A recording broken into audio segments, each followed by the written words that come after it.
Donald Trump has announced he plans to travel to Georgia on Thursday to turn himself in and be processed at Fulton County Jail. He confirmed the plans in a post on his Truth Social account, saying, "Can you believe it? I'll be going to Atlanta, Georgia on Thursday to be arrested by a radical left District Attorney Fani Willis, who's overseeing one of the greatest murder and violent crime disasters in American history." Trump's bond in the criminal case has been set at $200,000. Under the terms of the bond, the former president is barred from intimidating other defendants, witnesses or victims in the case, including on social media. He's also prohibited from communicating about the case with any of his co-defendants or witnesses except through attorneys. Trump was charged last week over allegedly trying to overturn his 2020 election loss in the state of Georgia. Joining me now for more on this, my colleague, US Report host James Morrow. So no surprise he's turning up in the bombastic Truth Social post.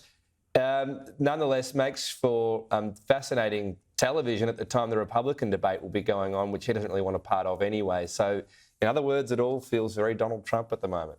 Well, look, it all feels very Donald Trump. It all feels very get Trump at the moment. I mean, there's a certain level in which you can look at this Georgia prosecution and just see that this is part of an absurd attempt, and you do not have to like Donald Trump to see that this is a problem, but as part of an attempt to just simply nobble this guy from ever running for or being president again, being done by prosecutors, being done by, Democrats, by the Justice Department, and all of this. I mean, just some of the theatrics around this I find extraordinary. A $200,000 bond as if the man is somehow a flight risk. This is a man who would be known in every single village, in every single rainforest anywhere in the world. There's no way he's ever going on the lam.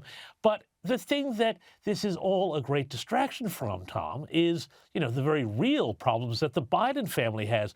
The last couple of days, we have seen revelations that prosecutors of the DOJ wanted to go as soft as possible as they could on Hunter Biden, give him blanket immunity, and now apparently there is a push on by that team to prosecute the FBI whistleblowers because they screwed up the Hunter Biden plea deal. This is, I think, a far greater outrage than what Donald Trump is accused of in Georgia, which doesn't really, Tom, go much further than what Democrats tried to do in 2000, in 2016, and a whole host of other elections that didn't go their way, where they called for electors to change their votes, where they went around searching for ballots, and so on and so forth. So this seems like real theater designed to, I think, interfere prematurely with the 2024 election, Tom.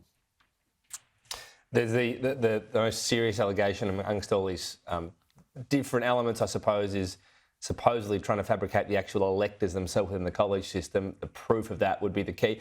I guess the background that I find fascinating to this is you're talking about Georgia, Brian Kemp, a Republican governor who was once upon a time a backer of Trump, who has been angry at him since the 2020 election because of what he says were false claims about a rigged election, which Donald Trump still talks about now. Well, yeah, I mean, and look, within the Republicans, there are people who like Trump and people who don't like Trump, and it's the same sort of thing, I guess you could say, within the liberals in the Labour Party here. But the very fact that he's out there on this, really does suggest that this is much more personality-driven than process-driven or justice-driven. This is really about getting this one guy. It's really about focusing on Donald Trump. This is what in the Constitution, by the way, is called a bill of attainder, where you try and pass a law essentially and use that to go after one particular person. That's unconstitutional, but that does seem to be the way this is going. And again, this is not to say that, Trump hasn't ever done anything wrong in his life, that he's, perfect, or that he should even be the next president. That's not what this is about. This is about, I think, really, Tom, the abuse of the American legal system by ambitious DAs looking to get a scalp and looking to pre-interfere with the next election and deny people their choice on that because they're so scared of Trump coming back. I just think that it's really not the way America should be functioning. So I think what's happening in Georgia right now is very sad. You talk about the charges in that indictment. Some of them were just for, tweeting things that they didn't like. There's a lot of stuff that's worrisome to me about the First Amendment, political speech, political activity, and stuff that looks an awful lot like what Democrats have done in the past. But now, because Trump is involved, they're trying to make it illegal. James Morrow, I'm sure it will feature on the US Report. Thank you.